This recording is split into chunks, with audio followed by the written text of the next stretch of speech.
back and take the car with you. My wife's like, I think his hair is like really large. Steve's son? Yeah. No.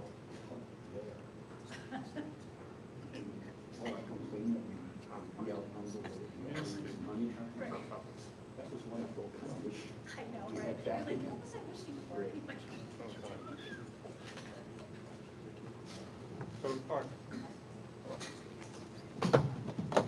Good evening. I'm showing 7 o'clock, and I'd like to call our meeting to order.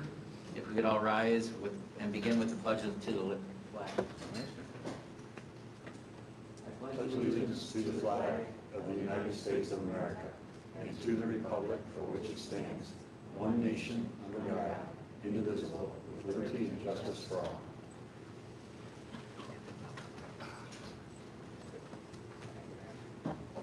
We're going to begin this evening with a couple of presentations. The first one will be a special ed from Tim Dunham.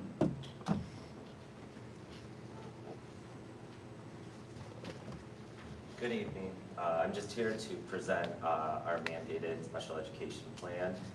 Part 100 and Part 200 regulations state that the board has to adopt a special education plan every 2 years. So the last one was done in 2021. So the plan just describes the variety of services that we are currently offering here at Akron, along with related services. How many students we have that are identified, categories that they are identified, classification categories that they are identified in, and where they are currently located. So right for the 22-23 school year, we have 165 students located here in Akron. We have 12 students in BOCES, 14 students in agencies, and 11 students located in other districts that we are currently cross-contracting with, for a total of 202 for this school year. We currently have 27 students who are identified as a preschooler with a disability. Last year we had 14 graduates and 14 students who had been declassified also. The second to last page gives you an overview of the evaluation materials that we use for cognitive testing, educational testing, occupational therapy, physical therapy, speech evaluations, behavioral assessments that are used by all of our related service providers. Allocation of space per policy 7611 indicates how much space has to be allocated towards students with disabilities, and appropriate space for BOCES programming. There has been ongoing dialogue with BOCES, and they continue to prefer not to utilize our space when they pulled out about 2 years ago. So when I last presented back in 2021, the estimated budget that was approved by the Board of Education was $4,653,000. And currently for the 22-23 school year, the estimated budget is $4,699,000. So working diligently with Cindy, the business administrator, we worked really hard at trying to maintain an appropriate proposed budget for the board and the community. So over the last 3 years, we have only increased the special education budget $45,000 while maintaining services to the students. Any questions?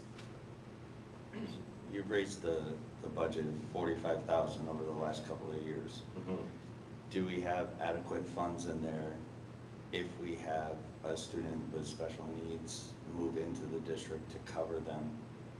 And if you had to take a rough estimate, how many students can be covered?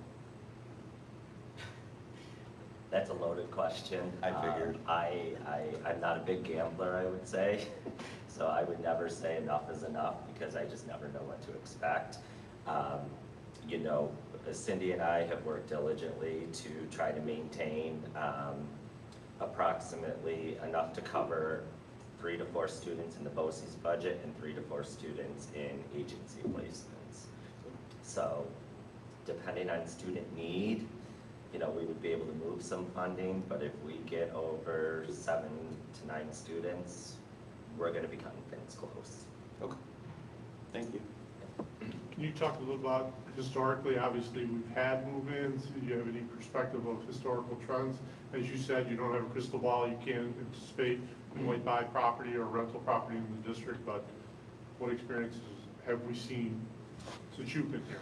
I would say, you know, August is probably our biggest month of fluctuation between move-outs and move-ins.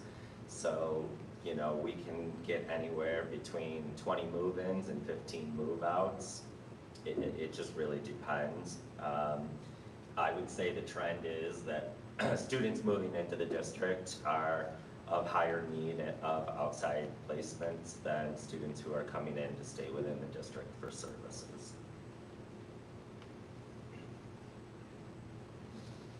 Anything else?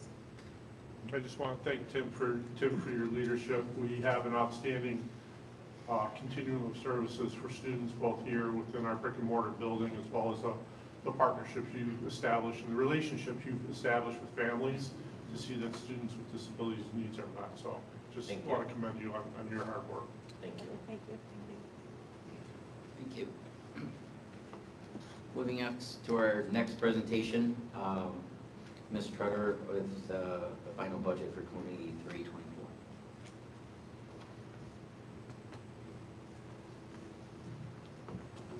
Good evening, everyone.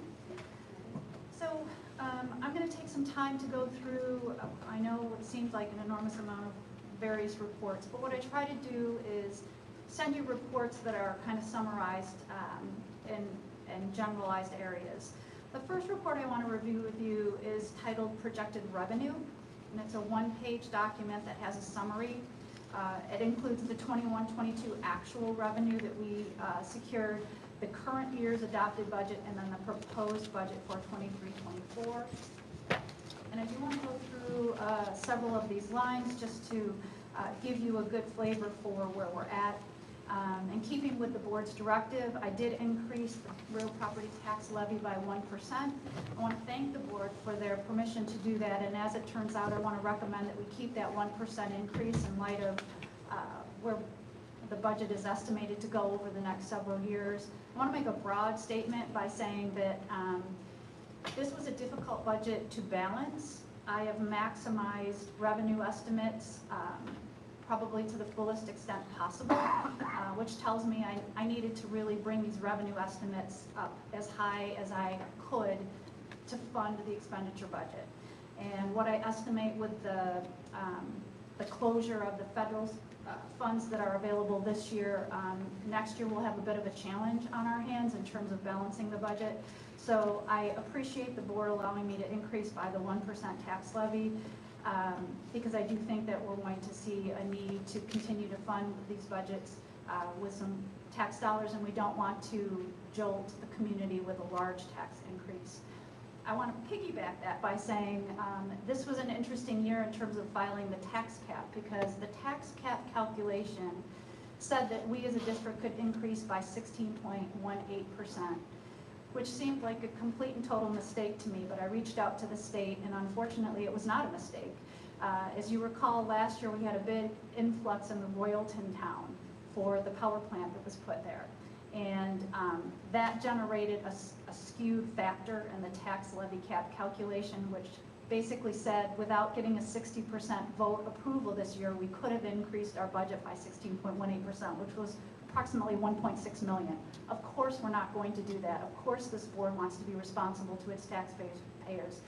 So we've only increased the 1%, and we're going to hope to keep these as moderate increases over the next few years as necessary. So again, just piggybacking on those two items. Our federal payments in lieu of tax is the impact aid that is generated from the federal government. It compensates the school for the lack of property tax revenue secured by the reservation. And I'm estimating 650,000, which if you look at the prior year actual is about in line. I do know in speaking with Ms. Kirsten that it is anticipated that the factors utilized in that impact aid application may, in the next couple of years, show a small reduction, but we're hoping that next year we're able to secure the full amount. I'll talk a little bit about the non-property tax distribution, which is sales tax. As you can see, we secured about 1.4 million in 21-22 in terms of sales tax revenue. We projected for this year's budget 1.2, but in all honesty, I think 1.3 is a better estimate. I don't want to go all the way up to 1.4 because I do feel with the economy slowing that, and we're seeing it, people don't have the extra money to spend on goods. That's going to generate less sales tax that gets allocated to the Erie County communities, municipalities that share in that revenue source. So I do feel that the 1.3 is a fair amount to estimate for next year. The next big number is our Native American tuition. I'm estimating 2.4 million, which you will see is a little bit lower than the 21-22 actual. Native American tuition aid is very difficult to estimate because what ends up happening is the state reviews their allocation numbers in an 8-page formula with factors that they don't explain to us. In fact, this year we received a notice that they were adjusting 3 years back the Native American tuition, and they're going to reduce our current year allocation for an adjustment they're making from 3 years back. No further explanation, it's just the way that office works. So I am estimating 2.4 million. I'm hoping that these adjustments for prior years will stabilize, so that is my hope. As you can see, there are just a couple of smaller numbers which I won't go into detail unless there's a specific question. Refund of prior year's expense is a BOCES line. What ends up happening, because BOCES isn't allowed to carry fund balance at the end of their fiscal year, they look to see what is excess revenue, and then they allocate that back to the districts in terms of a refund. So that is the amount that I'm estimating as a refund, and you can see that it matches the 21-22 actual numbers. We do have, in terms of state aid, I've got multiple line items starting with basic formula aid and going all the way down to other state aid. And those numbers do match the current governor's proposal. We do not know where the governor is going to go with the high impact tutoring set aside amount. However, we're insulated from that because if she chooses not to fund it and not mandate it, we end up not getting the revenue, but also not spending the money on the expenditure side. So we're going to be fine if that's where she goes. It's our hope that she'll still give us the revenue, but not force us to set aside that money and spend it necessarily on that high impact tutoring. But either way, we're going to be okay. Federal Medicaid, again, is a number that matches prior year actuals. And then I do want to talk about appropriated reserves and use of fund balance. I am budgeting $950,000 as a use of reserve, $450,000 from our ERS reserve, and $500,000 from our TRS reserve. That's a high amount. It's the maximum amount I can get from both of those reserves. And then on top of that, we usually allocate appropriated fund balance. Our typical amount is 1.5 million, and then I've added 600,000 to fund the one-time expenditures that the board has authorized. So those are the amounts that will bring us to a total revenue of $36,221,866, which will fund the expenditure budget. Before I move forward, are there any questions on revenue items? Okay. All right. I did speak a little bit about the tax levy cap calculation, and we did go up the 1%, which is about $100,000. And right now, we do not have updated taxable assessed values for the 7 towns that comprise our municipality. And we also don't have the equalization rates updated. I won't get that information until late April, early May. I will have it before we do the presentation to the community. However, without those updates, which generally tend to work in our favor, with the 1% increase, the town of Newstead, the tax rate is only anticipated to go up 8 cents. And I expect that that's going to go down once we get updated taxable assessed values and equalization rates. So stay tuned. As soon as I get that information from the 7 town assessors, I'll update you on it, okay? But at least you know where we stand currently. The next report I wanted to review with you was our BOCES budget lines. I tried to just compile these lines together for you because our BOCES budget is quite a big expenditure for our district.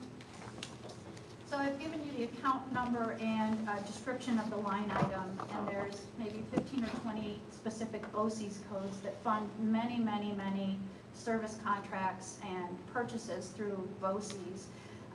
We have a very extensive process in terms of completing the BOCES contract and deciding what services we want to contract for the upcoming school year. Ms. Kirsten, Mr.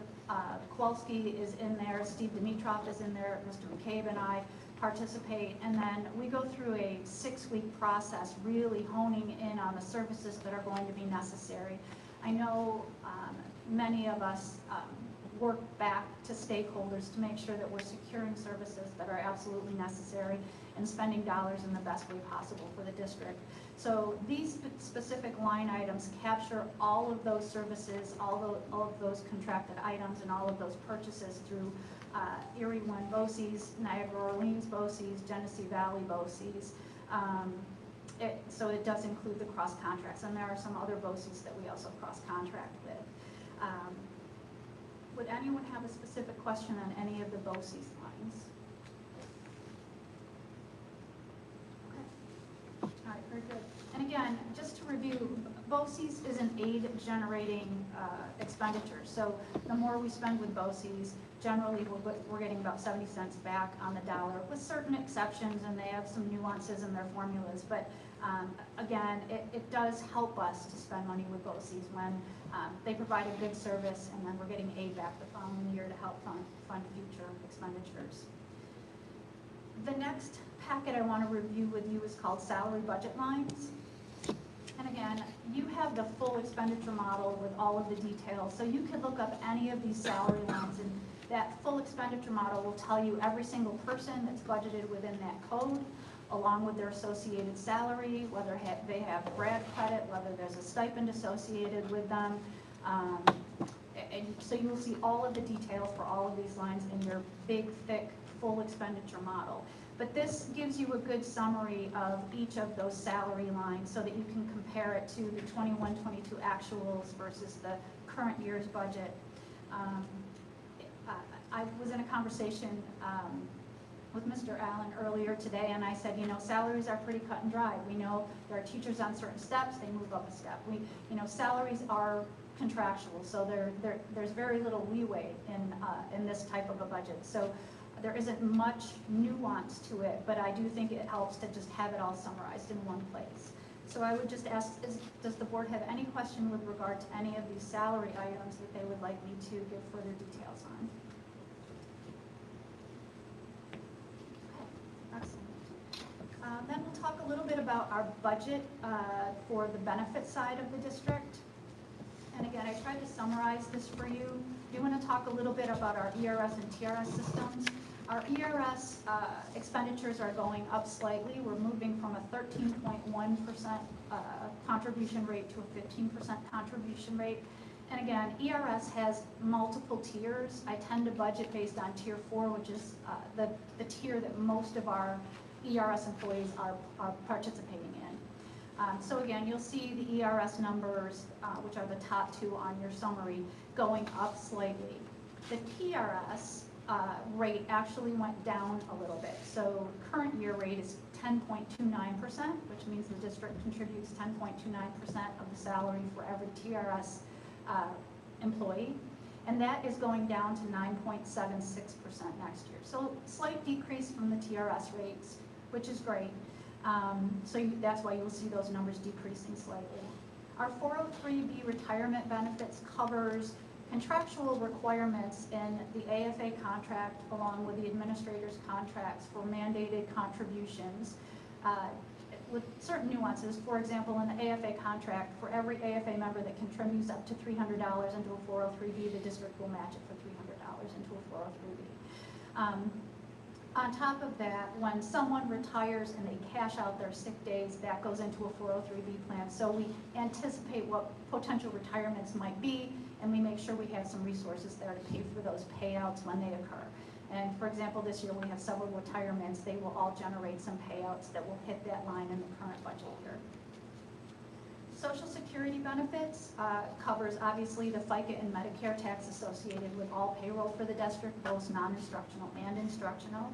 And of course, that's at 7.65% of payroll. We have a budget for workers' compensation benefits, life insurance benefits, a small amount for unemployment claims, and then our big impact is on health insurance. I did budget for a 12% increase for the independent health contracts and a 6% increase for the New York 44 Trust. I anticipate both of those increases to be a bit high. I'm hoping they come in a little bit lower. We'll get final numbers in the next few weeks. But it's always good to have a little bit of buffer in your health insurance lines because we don't do open enrollment until late May. So that means it's tough, just like it's tough for Mr. Dunham to know who's going to move into the district. I can never anticipate who may currently have a single plan that costs the district $9,000, who may get married and then have an employee plus spouse that costs $25,000. So it's good to have a little bit of a buffer because there's always lots of changes in open enrollment, but of course that happens after the budget dollars have been set. So we like to have that buffer. We do have dental insurance budgeted for, and then a small line for our flexible benefit costs. And those capture all of our benefit codes for the employees of the district. Does anybody have a question? Okay, awesome. All right, I do want to circle back with the board. When I first presented to you in February, I presented the debt service. And I said at the time that I was anticipating using $300,000 of the debt service reserve to fund debt service payments the 23-24 budget year. But I reserved the right to change my mind, and I did. I have decided not to take any money from the reserve because I can balance this year's budget without it. And frankly, with the expiration of federal dollars and knowing that budgets are going to begin to get tighter and tighter in the future years, I wanted to preserve those resources for a budget year when we might truly need them. I honestly believe it's in the district's best interest to preserve those dollars to maybe 24, 25. So with your blessing, I've moved forward in that direction. I do feel it's the best thing. We've all been over the one-time expenditures, so again, I just want to reiterate, the one-time expenditures came up to $607,000, and I did increase our appropriated fund balance used to cover those one-time expenditures. I do not believe in the 24-25 budget there will be enough excess for you to fund one-time expenditures. I just wanted to put that on the board's radar that probably this will be the last year that we'll be funding those for a few years until the economy stabilizes. Okay, I think I've gone through all of the reports without going line by line on your full expenditure model. I do want you to know that is there for your resource. I tried to summarize these lines for you, but again, that is in account code order, and you will see that our expenditures match our revenues. We have a balanced budget. I do believe it's a good budget, and I think that it serves the community well. And I can say it was a really collaborative budget process, and I feel really good about presenting it to the board and with your blessing with the community in a few months. Does anyone have a question? First, I just want to say thank you. You took 2.5, 3 hours out of your day to kind of go line by line with this, with the questions that I had, so I really appreciate that. Secondly, over the course of the last couple of years, we've received a lot of federal dollars, and you said that a lot of that money is going to start drying up. So just in the COVID relief money, I think it was $4.5 million. We spent a lot of that money in technology, adding positions, and various other programs throughout the district that I think greatly benefit the district. Where do you see those as being sustainable once that federal money has dried up? And if so, how do we incorporate those positions into the budget? right? So when federal dollars start to go away, I think that that's going to require us to have some very targeted conversation at the district level with all of the administrators present. I think that some of the programs that were added using federal dollars have really served our students well and benefit them greatly, considering the social issues that they're dealing with. I think that some of those positions, maybe all of those positions, need to be maintained, but we need to be creative in how we choose to fund them. So, for example, we may need to consider a class size increase to make sure that we have the dollars available to fund or maintain positions that best serve our students.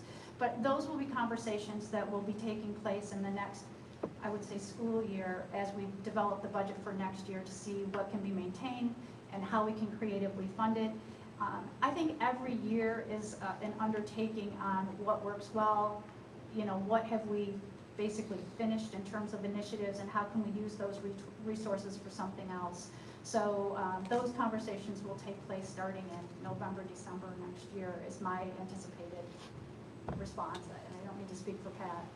Oh, no, absolutely. Even before that, I mean, quite frankly, as it relates to the federal dollars, from the onset of soliciting stakeholder input around student needs and prioritizing the objectives we wanted to accomplish with those, some of the foundational conversation is we can't create programs that we can't sustain. And we understand that these funds are limited in duration, and therefore we've got a plan for, is this programming that we anticipate sunsetting, such as, or purchases, such as the technology investment, or are these programs that we're going to have to figure out a creative way to fold into the general budget? And as Mrs. Treader was indicating, it's a lengthy process, and it may call for some tough decisions, quite frankly. You know, when we have retirements, are we filling positions, or are we looking at class size?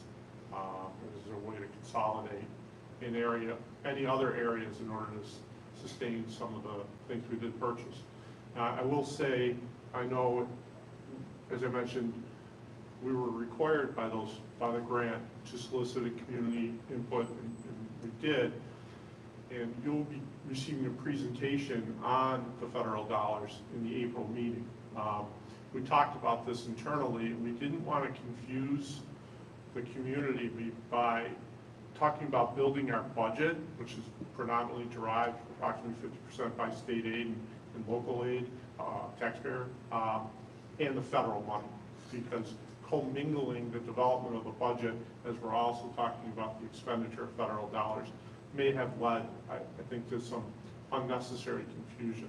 So as we did this evening, kind of finalize the budget presentation, now we want to clearly distinguish the federal expenditures, where they've gone to, and where they'll be still available and utilized in the upcoming year. So Mrs. Kirsten will be leading that presentation with obviously input from Mrs. Treader where necessary.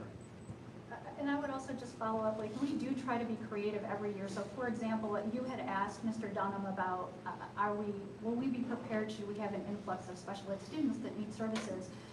And I have to say, one of the things we did this year in order to really keep our budgets reasonable is I worked with Mr. Kowalski to say, Tim and Paul and I sat down and said, how can we be smart about this? And what we decided to do was the computer refresh doesn't have to happen in September. Like, we can do that in November, December, after we know if we have an influx. So if we happen to have an influx and needed those resources, we could put that computer refresh off a little bit longer and use those resources. So, you know, we try to really work collaboratively to be smart about how we prepare for potential issues, so that we're better spending the dollars. And again, I also think decisions are made in the best interest of students. So somehow we always find a way, like we do.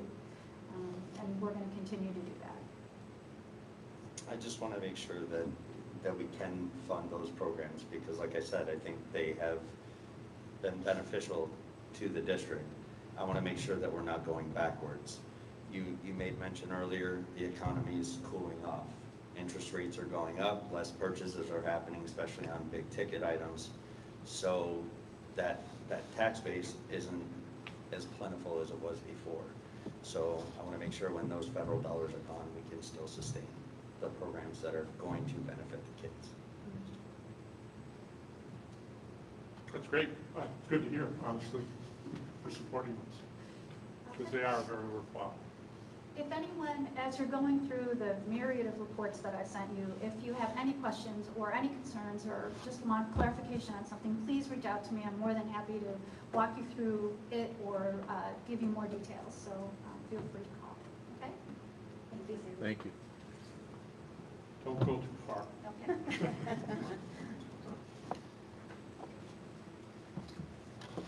Moving on to the next agenda item, hearing of individuals and delegations. I do not have any pink cards. Moving on then to the superintendent's report. So, Mrs. Treader, I don't know if you want to come up to the podium or take a seat at the table, but one of the things I wanted to start this evening's report with was asked to provide some information and background on real property tax law 466, which is related to a legislation signed by Governor Hochul in early December allowing for an opt-out for all local governments to provide a 10% property tax exemption to volunteer firefighters and volunteer ambulance workers. So a little bit of background since receiving the request for this information. The provisions in the law stipulate that each entity of local government, be it a county, town, a city council, and a school board, of course, a village board, can adopt a local law opting out of the exemption. And there's not a mandate that the district adopt the partial tax deduction, but it's really left up to each one of those governmental entities I described. There are some requirements that in order to participate, that the volunteer must demonstrate that they've had a minimum service of between 2 and 5 years by their representing taxing jurisdiction. And additionally, at local option, you can allow for a lifetime exemption to be provided to volunteers with at least 20 years of service, as long as they maintain their primary residence. It's noteworthy that this exemption is based on the assessed valuation of your property, and you need to be the homeowner. So in other words, if you're a volunteer firefighter and you're a rental, and you rent your property, this provision wouldn't apply to you. It's for homeowners. But that said, those, and I'm using the example of a renter, they're still eligible to receive the $200 tax credit for being a volunteer. It's my understanding that under this provision, an individual would have to select either the $200 tax credit or the 10% exemption. They're not eligible for both. So that's a little bit on the background, but in the interim, I've asked Mrs. Shredder to look into it further for the board, and I know you've done some research over the last day or two. Yep. So again, if the board chooses to adopt this exemption, you would first have to hold a public hearing and to gauge interest and desire from the community. I thought it was interesting, the way this exemption works is it is a 10% reduction in assessed value. So for me, I'm like, well, at what point will this help? Because a volunteer fireman can take the $200 New York State tax credit. So at what point does this make it a better option for them? So at current tax rates in the town of Newstead, your home would have to be assessed at $175,000 or more in order for it to generate a higher exemption amount, a higher benefit for you than the $200 you would get from the New York State tax credit. So just a line to sort of be aware of, because I'm sure that's what people are wondering, like which one is the better one to take. After you have a public hearing, if you were to adopt this, it would become effective for next year, because the deadline to file this was March 1st. So we've got time to do our homework and determine whether this is the direction we want to take. And then after we do that, we will have to develop some guidelines. The board will have to determine at what point they want someone to qualify. Is it at 2 years? Is it at 5 years? Is it at some point in between those two variables?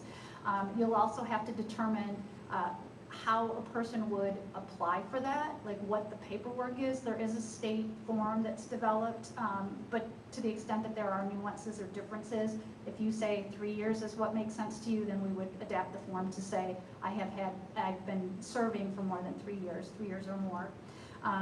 And then each individual person could elect whether to file for the exemption or to file for the tax credit. And Ryan and I kind of talked about this earlier. It is unclear in the legislation whether this is an annual adoption. In other words, if you file for the exemption, is that just that is your choice now forevermore? Or is this an annual requirement? So I might take the exemption this year and then maybe take the New York State credit next year. Ryan had read something saying it was an annual. I have not seen annual, so we're going to have to get some clarification on that from our attorney who has been dealing with this for other municipalities in our general area. But otherwise, it's quite simple. Those are really the nuances. So if the board has other further questions, I might recommend that we have a presentation from the attorney if there's more nuances that you would like further details on.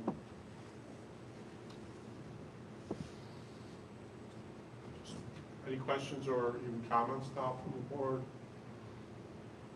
I'd just like to comment that about 8 years ago, the state did the same thing to school boards, but instead of the firefighters and ambulance drivers, it was for an exemption for veterans. And although it's not nearly as severe a budget time as it was then, the board at that time opted not to go with the exemption because frankly we were in hurt city when it came to budget cuts across the board. If we put this on the agenda for future discussion, given that circumstances have changed, I'd also like us to take a look at that exemption at the same time to see if it would now be feasible to go back and revisit that issue along with the potential or the possible exemption for the firefighters and ambulance drivers. I agree. It's a good idea. I'd fully support that if we do, bring it up for discussion again. I'd fully support that. So my thought would be hearing those comments that Mrs. Shredder and I can talk about, finding an appropriate expert in the field maybe to come to present to the board, understanding the legal ramifications as well as the procedural requirements, so that in the event the board chooses to move in that direction, we've kind of done our homework beyond our initial presentation and conversation today. On the veteran side of it, I'm not sure. I'm sure the veterans have an organization that have. One or two. But I know the fire. Let's put it this way: I'm persona non grata at the VFW because of my stand at that time on the tax. Because it didn't make sense at the time for us to, in the time of dwindling budgets, to grant an exemption to another group. And when you look at the difference between property tax and school tax, I hate to reference this, but there was one thing that came out of the Clinton administration: it takes a village to raise a child, and that's what we are here to do on this board, and to say, well, we don't require this part of the village to do it, and we're going to pass that on to the rest of the villagers. Just didn't make sense. Is there a means, Mr. Treasurer, to kind of do an assessment to find out what the implications would be in regards to monetary? I mean, I guess it's really kind of a shot in the dark as to whether or not somebody would be in there, but I guess to maybe at least give some sort of, some way to quantify it. I think to Mr. Kenline's notion, just to see what the dollars and cents of it are. I know from the standpoint of, when they talk about the levy, what we can levy and what our 1% is versus other counties, other municipalities downstate is a whole different scenario. But at least this way there'd be a means to at least look at what you're looking at and those financial implications. Right, so, and I actually brought it from Mr. Kenline this evening. When the board looked at this back in 2014, we actually had Nancy DiLeonardo, who is from Erie County, come out. And it was easier to quantify the veterans' impact because the town had already adopted that. So we had our own town. We knew who had already qualified at the town level, so we could sort of extrapolate what the impact would be on the school. But unfortunately, our town chose not to adopt the firefighter exemption. So I don't have a base on which to pull who it would qualify and or who might opt for that versus the other. So that one would be a little bit harder, although I suspect the impact would be more minimal than the veterans exception per se. So we can certainly entertain having Nancy come back out and or maybe piggybacking with Brendan Kelleher. So I think we could do the best we can, but that's kind of a shot in the dark on the volunteer firemen. Maybe is there a way to? Yeah, I would think the villages or towns, they would have on record who the LoSAP program, so who would qualify. Yes, So great. Jane would have on record Thank you. how many people in the village of Akron Yes. are qualified for the retirement. Thank you. So, thank you, Ryan. So when we spoke earlier today, one of the reasons why the town did not adopt it was because they currently have a LoSAP program, which is a retirement plan for our volunteer firemen. So that might be the hook to see if the names at least, it'd give us a starting base. So we'll try to get that. And then this would be applicable again to the entire district, so you're talking about companies that would be in Niagara County, Royalton, and so on and so forth. So it'd be gathering the data from the Yes. various But different again, I think that communities. LoSAP program has been widely adopted Yep. throughout the state, so I think that would be the hook. Correct. Yeah. Good. Simultaneously, as we could also be gathering information from various municipalities within the district to find out what they did. You said it was the town who opted not to participate. From my perspective, this hasn't come up at all in any of my meetings. Superintendent meetings are obviously different. My thought, and it's pure speculation, which I probably shouldn't do at this point. I'll have to do some research, but my guess is maybe superintendents haven't been talking about it because they're waiting to see what their local communities are doing. So it's definitely something, if I can at least try to gather some information from that perspective, I will as well to bring to the table. I'd be curious to know if there's any other exemptions out there. I mean, like once we, if we consider these, are we going to have to consider other ones in the future? If we're setting precedent or if we're going to have to pick and choose. If I'm not mistaken, there was also, not too long ago, an exemption for those, proposed for those people who went green when it came to generation of energy, solar and wind installations. So again, as you said, you start one and then it kind of snowballs, and that's that was part of the discussion that we had 8 years ago. And that's at least 3 additional groups, 4 groups now that are, we're looking at potential. There's gotta be a line. Unfortunately, sometimes, it's very awkward and uncomfortable when these discussions come up, because I don't think there's anybody that is going to argue the fact that volunteer firefighters, volunteer EMS, ambulance drivers are a godsend to the community, because we're not paying them, okay, per se. There's no salary involved. And when that first exemption came up 8 years ago, I hate to say that it almost seemed like the governor was chuckling when he announced it, but he basically didn't make the state the bad guy. He said, we'll let you guys decide whether or not you give it to them. And the state's notorious for that, of pushing it down to the locals and making us figure it out, right? Yep. So I was talking to Cindy about this earlier. The LoSAP program in the fire service, the retirement is not anything big. So right now for the town of Newstead and the village of Akron, it's $460 a year, not a month, a year. For guys that have put 20 years of their lives on hold to serve the community, and Risk their lives doing it. But the other side of it, the state of Maryland instead of pushing it down like New York State is doing, the state of Maryland adopted a LoSAP program that gives all of their volunteer firefighters, I think right now it's at $7,500 off of their state taxes. So, I mean, I'm not a, whichever way the board decides to go with this, it's up to the board. But I also feel like we need, from the local level, push back to the state and say you need to do better on both the veterans and volunteer service. And maybe that's where our legislative. Yes. Good discussion. Cindy, thank you for doing that, the additional research into it.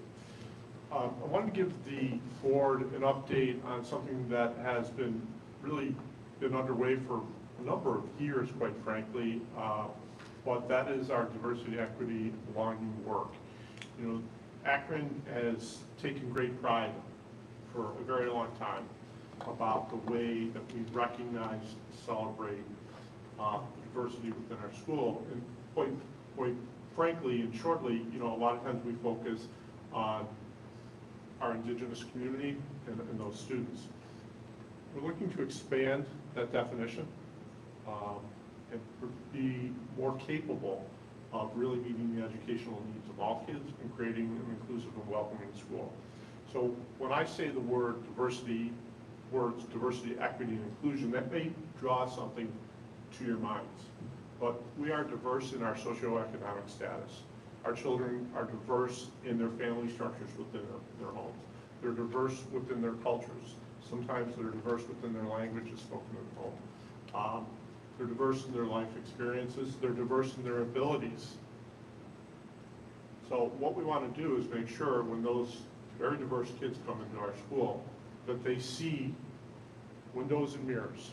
They see themselves reflected in their curriculum. They see their interests reflected in what we offer to them, but they also see a lens into maybe something beyond their own world or beyond what their family structure is like, and they develop an appreciation for those things. That's really the core of this work, is that when a child comes into a school, or a staff member, or a community member, they feel a sense of representation that this is home for me too. And the definition of Akron means something to them on a personal level, not that it's for someone else. And so this work is in many ways exciting and in some ways challenging, because we're reflecting on what we're doing to support our kids and our community. And we're taking it slow. I mentioned that Akron has historically been at the forefront of having things like the Haudenosaunee flag up front, being one of the first schools to support the elimination of indigenous mascots for teams. We've done a number of things, and we continue to do. But again, we're expanding it beyond just that singular definition around race and culture. So Caroline Koss, Antoinette Abrams, Stephanie Schreck, and I have been attending monthly meetings, consortium meetings at Erie One BOCES, where all component districts are sending a team. It's been a lot of professional development, it's been a lot of dialogue. We are at a point now where we want to become more strategic in our planning, more thoughtful in our planning. And this work is also tied to our strategic goals. If you remember, our strategic goals are based on community input, stakeholder input. And goal number 3, we want to create engaging and challenging learning opportunities that reflect all of Akron students' cultural and developmental interests. So one of the things that has been ongoing is the teachers have been reflecting on their curriculum. In what ways are our literacy, our books that we read, or the things that we're studying in social studies, not simply Western European studies, but more broad and looking at communities around the globe. Moving into this summer, we intend to create a DEIB committee. That committee will be looking at potential policy recommendations for the board to help support the work. They will be looking at creating a mission and vision statement and developing a DEI plan for Akron. It is, as I mentioned, exciting stuff. We are taking it slow. We're in the information gathering stage right now, trying to identify our first steps. So I just wanted to share that with the board, tell you that moving into the summer as we begin to develop this, we'll be looking to come to the board with periodic updates and potentially coming to the board with proposals for policy on how the board and the district could support the work. At your tables, you have pretty much the final newsletter for the capital project. This is just about ready to print. This will be distributed to residents within the community. I will be providing community updates and drag Mrs. Treader along, Mr. Kowalski along for my roadshow for parts of them. I've established April 11th to present to the Lions Club, April 13th to present to Rotary. May 2nd is our community forum. If anyone on the board has other community groups that they think might be interested, I just made those first 2 connections so far, but the Lady Lions or any other group, be happy to present on the scope of the project, provide information on the anticipated costs associated with the project, and so on, everything that's outlined in that 8-page newsletter. In addition to the newsletter, I'm working on a presentation. Embedded in that presentation is a video. I want to publicly thank Paul for helping put that video together. It has been a ton of work, and he was out even today taking more photos to add to it, but the video, what would you say, 95% done? Yeah. So we hope to have that out soon. Final comments for me this evening. I just wanted to share a couple quick updates on things. We talked at our last meeting about alternatives to exclusionary discipline. This week, Mrs. Kirsten, Mrs. File, and who else did you have with you? Mr. Capriel, sorry, I didn't see you back there. They attended a regional networking tabletop conversation about what districts are doing to support students rather than suspending them out of school. I think you guys came away excited with some of the ideas. Mrs. Kirsten is working on a site visit to an area district that has a program that might actually work really well here in Akron. And that district has been doing it for a little bit. They've already got some lessons created for each type of infraction. So say, for example, a student is chronically late to school, or it's a vaping instance. They've got vaping sensation lessons or organizational skills lessons, like why are you late, that type of thing. So a number of things, frustration tolerance, whatever it is that caused a child to receive an office discipline referral, that's where we'd like to have the program get to, where it has a corresponding lesson for the student. Just was talking to one of our high school counselors who has a group called Tiger Talk. This is a group proposed by one of our 10th grade female students, and she said, I'd like to have the opportunity for just girls to get together and have an open forum based on the novel or the book Girl Talk. So it was a student-created idea. It's open to girls from grades 6 through 12. They've been meeting regularly. They've had some presenters come in, and they talk about things that are pertinent to their daily lives. I know the presenter is talking about, presented about career paths. They talk about other things as well. And it's structured, and it seems to be going very well. Mrs. Kirsten's working with the PTA to do a book study on the book called Maybe He Likes You by Barbara D. And Mrs. Kirsten, I appreciate the outreach you've had, and it sounds like I saw the stack of books in Mrs. File's office that are already purchased, and it looks like you'll be inviting girls and moms to the PTA to do a book study, and then expanding from there how it might reach a broader audience. And then I mentioned, I think, in a recent correspondence on May 15th, Assistant DA Daniel Debate is coming out to talk to the middle school students on cyberbullying and other forms of harassment. And then finally, speaking of federal money, one of the things that we used the federal money for was services with Best Self to provide support services to our kids in school as well as their families. We had an outstanding provider, a counselor, who has since taken a position in another organization. So we're in the process now of working with Best Self to find a licensed mental health clinician to fill that role. Our goal with that program, again, wanting to sustain it beyond the federal COVID money, was if we can build the program to such a level that families are utilizing it, it could actually become self-funded because they would be able to use the service through their own health care. If they don't have health care, we work with outside agencies and entities to see that there are ways to pay for it. So again, that notion of being creative, like if we create this program using federal dollars as a startup, is a way to make it sustainable, either through district funds or to have it self-funded. So just an update on a couple of things, relevant topics from recent conversations I thought I'd share. And that's it, unless there's any questions. I have a question. Yep, Can I talk about food service quickly? you can. So sorry, I know you guys are sick of me tonight, but I just wanted to give a huge shout out to our food service department. Once every 3 years, they go through a very thorough, detailed compliance audit. So the state sent in 2 examiners who came yesterday, and they chose the high school as their site.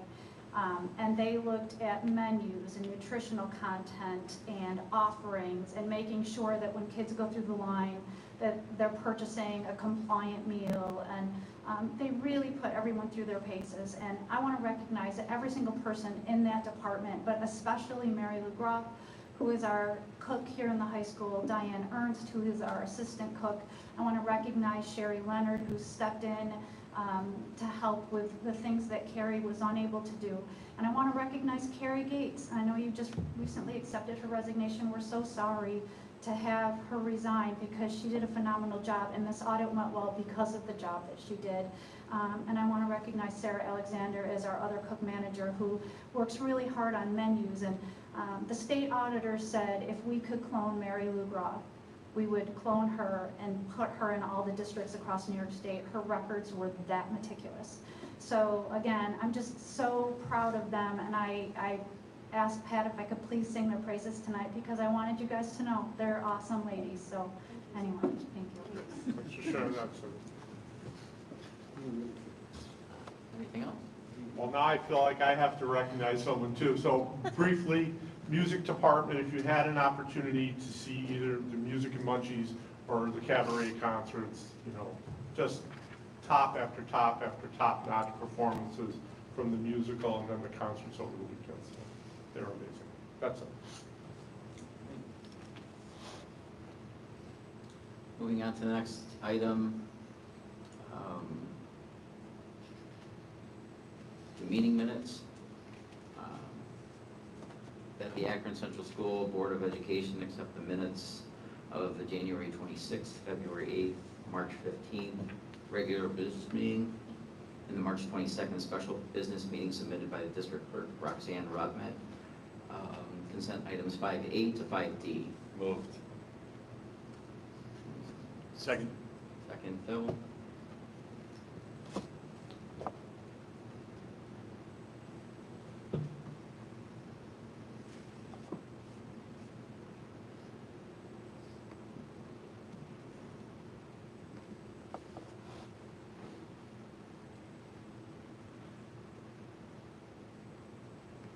And the motion carries. Moving on to item 6, personal instruction. That the Akron Central School Board of Education, upon recommendation of Patrick D. McCabe, Superintendent of Schools, does hereby approve instructional items, consent items 6A to 6D. Move. Second. Moved Mr. Kenline, seconded Mr. Allen. Sorry, Mr. Massey. I know we look kind of the same. Yeah, We're twins. We're twins. Sorry. Thanks. I knew you would.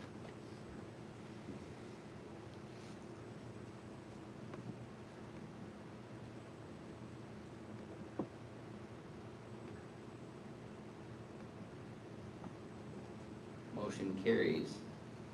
Moving on to agenda item number 7, personal non-instruction.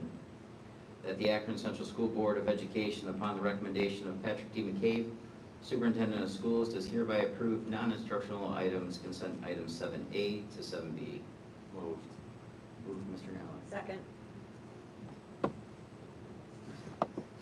Tie. Aye.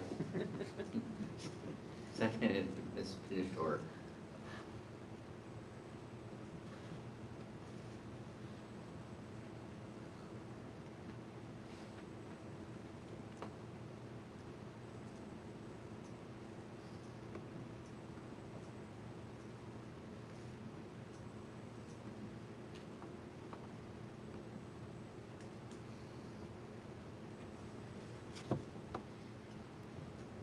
Motion carried. On to item number 8, district items. That the Akron Central School Board of Education, upon the recommendation of Patrick D. McCabe, Superintendent of Schools, does hereby approve district items, consent items 8A to 8H. Moved. Moved, Mr. Massey. Second. Second. Second, Ms. Piscator. Question. Yes, sir. Item B. It was asked at the last meeting, and I wasn't sure what the procedural outcome was. Was this what we had to do? Yeah, Yes. we're Okay. consensual vote Then for I'm it. good.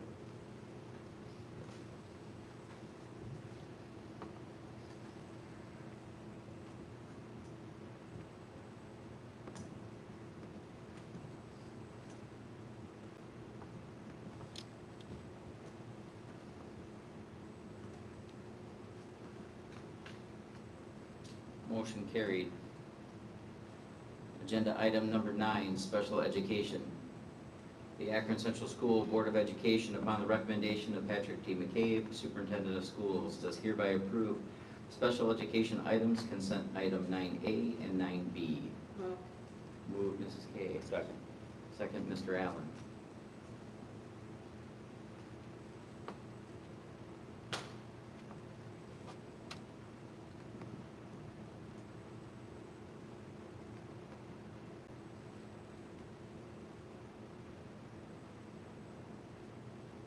Motion carried. Agenda item number 10, financial reports. That the Akron Central School Board of Education approve the financial reports for January and February 2023 as submitted by District Treasurer Susan Brewer. Moved. Move, Mr. Kenline. Second. Second, Mr. Massey. Questions or discussion?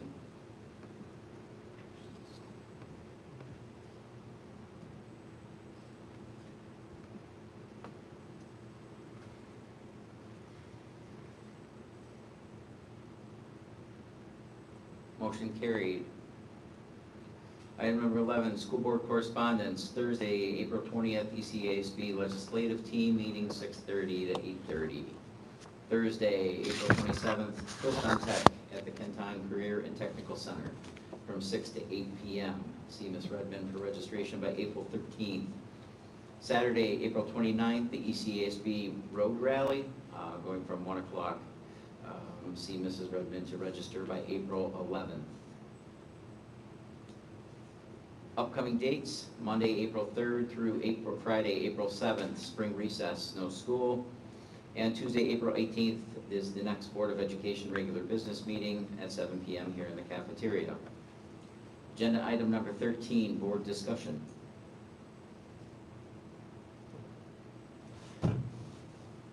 Mrs. Treader still here? Yes. Mrs. Treader and administrators, I want to thank you guys for taking the time to put this budget together. I spent 3 hours with Cindy earlier. She literally went line by line and broke all of your budgets down and what went into it, and I appreciate you guys being mindful. Although I don't ever like to see the budget go up, there is justifiable reasoning behind it going up. So I very much appreciate that. Any other comments, questions? Agenda item number 14, executive session. We do have a need to go into executive session regarding proposed litigation and contract negotiations. At this time, I don't intend, we will have any business afterwards. I would entertain a motion, 15 for adjournment. So moved. No, you're making a motion for executive session. Oh, I have to make a motion? Motion to go into executive session. Moved. Move, Mr. Allen. Second. Second, Mrs. Jordan.